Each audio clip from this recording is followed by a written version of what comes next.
Hello everyone, exam medicine channel में आप सभी का स्वागत है।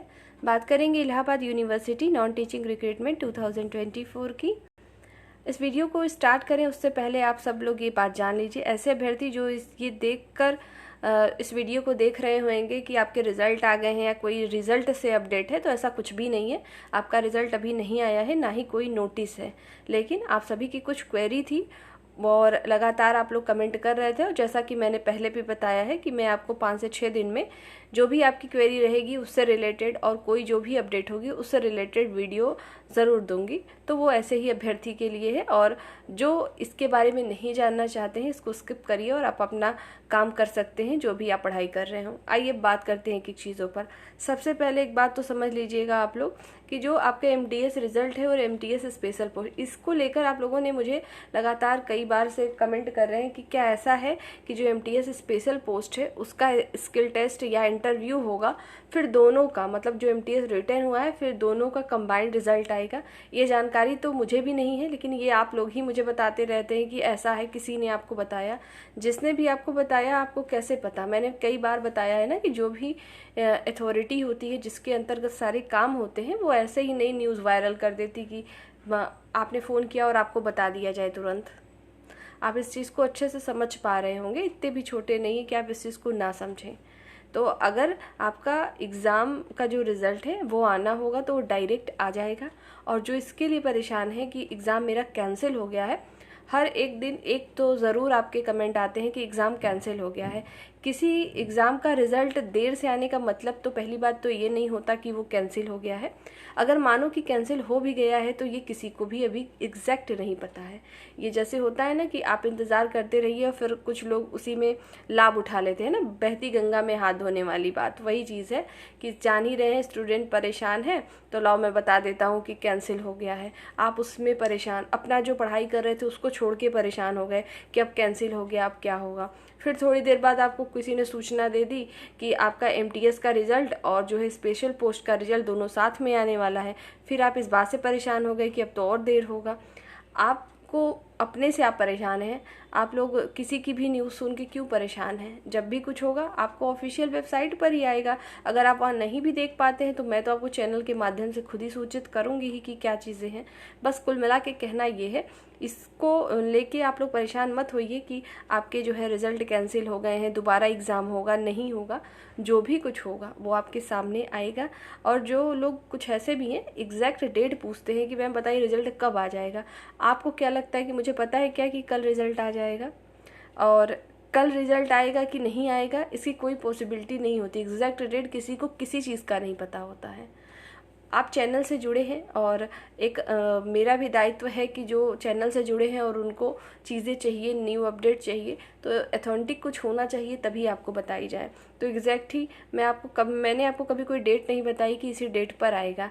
लेकिन अगर कोई कैंडिडेट है, अगर उनको चाहिए कि भाई रिज़ल्ट कब आएगा, तो हम सब लोग स्टूडेंट हैं तो हम लोग इंतज़ार कर सकते हैं कि हाँ उम्मीद करिए कि रिज़ल्ट आ जाएगा। पर ऐसा कुछ नहीं है कि कल ही रिजल्ट आएगा या परसों आएगा, आने को तो कभी भी आ सकता है।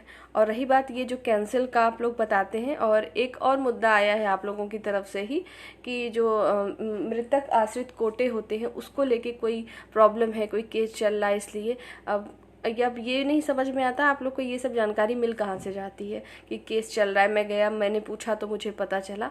और एक कैंडिडेट परेशान होते हैं तो फिर बाकी सभी लोग परेशान हो जाते हैं। तो बस आप इतना समझ लीजिए कि परेशान होने की कोई ज़रूरत नहीं है, ऐसा कुछ भी न्यूज़ नहीं है, ठीक है। तो आप लोग अपनी पढ़ाई करेंगे, जो भी आपके एग्ज़ाम है। इलाहाबाद यूनिवर्सिटी के अलावा इलाहाबाद हाई कोर्ट का ग्रुप सी ग्रुप डी के एग्ज़ाम है। आपको पता है कि शायद दिसंबर, अभी 18 दिसंबर की नोटिस एनटीए ने अपलोड की थी पर उसे हटा दिया, डिलीट कर दिया। मे बी हो सकता है हो ही जाए उसी डेट पर। तो तैयारी करिए जो भी एग्ज़ाम लगे हों।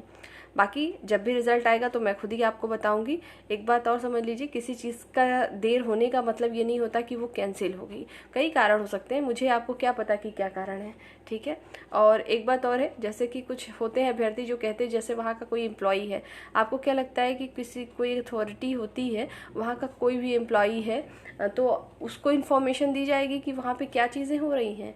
आपने इलाहाबाद हाई कोर्ट के मामले में ही देखा होगा, बहुत सारे इन्फॉर्मेशन मिले आपको, उसके अंदर अंदर काम करने वालों से कि ग्रुप सी ग्रुप डी की इस साल नहीं आएगी, वो बाद में आएगी, और RO का अब आ जाएगा या इसी महीने में जारी होगा, ऐसा कुछ। तो ऐसा हुआ कहाँ, नहीं हुआ ना। तो मेन चीज़ें होती जो अथॉरिटी होती है उसके अंतर्गत काम होते हैं और सब कुछ सिक्योर होता है, ऐसे नहीं ओपन हो जाता है। तो कुल मिला के इस वीडियो का पर्पज़ ये है कि आप अपना जो है पेशेंस बनाइए, पढ़ाई करते रहिए। सामने जब आएगी नोटिस तो आपको मैं खुद ही बताऊंगी कि आपके रिज़ल्ट आए नहीं आए, और बाकी आप एग्ज़ाम करिए। उसके चक्कर में सब कुछ अपना जो है वेस्ट ना करें तो बेहतर होगा। बाकी आपकी इच्छा, आप क्या कर रहे हैं आगे देखेंगे। शेष पदों के एग्ज़ाम आप लोग पूछ रहे थे, संबंधित कोई नोटिस आई है या नहीं आई है, तो बता दूं कि इससे संबंधित अभी कोई भी नोटिस नहीं आई है, ठीक है। और क्या एग्ज़ाम अब नहीं होगा, ऐसे भी अभ्यर्थी हैं जो पूछ रहे थे कि अब एग्ज़ाम होगा या नहीं होगा। मैंने पहले ही आपको एक चीज़ बताई थी कि जिसमें बहुत कम पोस्ट होंगे, जिसमें मान लीजिए 1 सीट है, किसी में 2 ही सीट है, इसमें फॉर्म ही नहीं पड़े, इसमें 6, 7, 8 फॉर्म पड़े हैं। तो और आप लोग को ये बहुत आश्चर्य होता है कुछ अभ्यर्थियों को कि ऐसा कैसे हो सकता है कि एक पोस्ट है, इसमें केवल 4 फॉर्म पड़े या 2 फॉर्म पड़े। होता है, इसलिए होता है क्योंकि AU जो आपके इलाहाबाद यूनिवर्सिटी है, इसके जो रिक्रूटमेंट थे बहुत टॉप लेवल के नहीं थे, मतलब इसकी फ़ीस इतनी ज़्यादा थी और एक इसका क्राइटेरिया है कि नहीं वो इलाहाबाद का ही है, सब कुछ है, तो उसमें बहुत ज़्यादा फॉर्म पड़े ही नहीं ना। तो इस वजह से भी ऐसा है कि जिसमें 1 सीट है, आप खुद सोचिए कि केवल 1 सीट है जिसमें 1600 रुपये फ़ीस देना है एक स्टूडेंट को। स्टूडेंट लाइफ में 10 रुपये भारी होते हैं, ये तो 1600 रुपये है, कोई क्यों करेगा। और जहाँ पर आपको ज़्यादा मौके मिलते हैं, जहाँ सब कुछ क्लियर होता है वैकेंसी, वहाँ पे अभ्यर्थी चले जाते हैं। इस वजह से ऐसा है कि जिसमें 1-2 पद हैं उसमें बहुत कम होंगे, तो उसमें डायरेक्ट आपका स्किल टेस्ट के माध्यम से या डायरेक्ट DV के माध्यम से, या ज़रूरत पड़ी तो डायरेक्ट एक इंटरव्यू तो नहीं हो सकता है ग्रुप C में, और बाकी ग्रुप B के जो पद होंगे उसमें तो पॉसिबिलिटी बनेगी कि ऐसा किया जा सकता है। एग्ज़ाम न होने का मतलब ये नहीं है कि आपकी पोस्ट ही कैंसिल हो जाएगी। एग्ज़ाम न होने का सेंस केवल इतना है।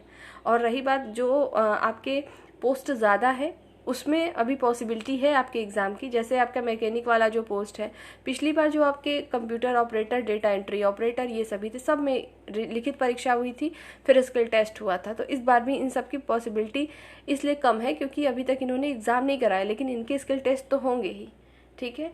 तो यही सारी चीज़ें हैं, ऐसा नहीं है कि एग्ज़ाम ही नहीं होगा, रिज़ल्ट ही नहीं आएगा, आएगा, समय लग रहा है, कुछ कारण हो सकते हैं। और कोई भी आप देखते हैं, कोई भी विभाग जहाँ से भी वैकेंसी आती है, अभी इलाहाबाद यूनिवर्सिटी है, यहाँ से भी लेट हो रहा है, तो कुछ कारण होंगे। लेकिन आप देख रहे होंगे टीचिंग पोस्ट के लिए लगातार इंटरव्यू भी कंडक्ट हो रहे हैं, सारी चीज़ें हो रही हैं, आपका भी होगा ही, इसलिए परेशान मत होइए। और आपके रिज़ल्ट जो है जल्दी जारी होंगे। जल्दी का मतलब ये नहीं है आज ही कल में आ जाएगा, पर आएगा तो ज़रूर ही। और अगर 1% मानिए कि नहीं भी आएगा, तो जो कैंसिल नोटिस होगी या उनको री एग्ज़ाम कंडक्ट करना होगा या जो भी प्रॉब्लम होगी उससे रिलेटेड नोटिस तो जारी होगी ही। ऐसा तो है नहीं कि इतने लोग एग्ज़ाम दिए वो ऐसे ही बस बंद हो जाएगा, कुछ आपको पता ही नहीं चलेगा। तो यही सारी चीज़ें थी आपको बताना कि आप इसके लिए परेशान नहीं होंगे। निगेटिव जो आपके कमेंट्स होते हैं उससे बचिए, पॉजिटिव रहिए और पढ़ाई करते रहिए। जो भी आपकी परीक्षा लगी हो उसकी तैयारी करते रहिए, एक के भरोसे नहीं बैठना है। बाकी जब भी कोई चीज़ होगी तो आपको बताऊंगी। एक बात और है, मैंने शुरू में ही बताया था, केवल ऐसे अभ्यर्थी इस वीडियो को देखें जिसको लगता है कि आपके लिए इन्फॉर्मेशन सही होगी, क्योंकि कुछ अभ्यर्थी हैं जो कि अपने तो डिस्टर्ब होते ही, साथ साथ और भी जो अभ्यर्थी हैं उनके कमेंट देके वो भी परेशान हो जाते हैं। क्योंकि देखिए किसी को कोई चीज़ बताना और सोशल मीडिया पे आके केवल कमेंट करना बहुत आसान चीज़ होती है, ठीक है। तो उस चीज़ से बचेंगे आप स्टूडेंट हैं, आप पढ़ाई करते रहिए। बाकी जो होगा अब सामने आएगा ही, ऐसा तो है नहीं यही एक एग्ज़ाम ऐसा है कि जिसमें ऐसा हो रहा है। अभी आपने देखा होगा, अभी कल ही के पेपर में था, एक 2011 में वैकेंसी आई थी। सोचिए 2024 आ गया है, आ क्या गया है, अब ये भी जाने वाला है, अभी कोई चीज़ फाइनल नहीं हुई है। तो सोचिए ऐसे अभ्यर्थी के कितने परेशान होंगे। ये आपके जो है आयोग से था, ठीक है। तो काफ़ी चीज़ें हैं, हर जगह पे कुछ ना कुछ चीज़ें चलती रहती हैं, कभी देर हो जाती है, कभी कुछ, तो यहाँ पर भी चल ही रहा है। बाकी संघर्ष तो सभी का है ही है, आपका भी है, पढ़ाई करिए, बाकी जो होगा सामने आएगा तो आपको इन्फॉर्मेशन मिलेगी। और कोई अपडेट होगी तो नेक्स्ट वीडियो आपको मिल जाएगी जल्दी। बाकी नेक्स्ट वीडियो में जल्द मिलते हैं, अपना ध्यान रखिए, पढ़ाई कंटिन्यू जारी रखिए। जय हिंद।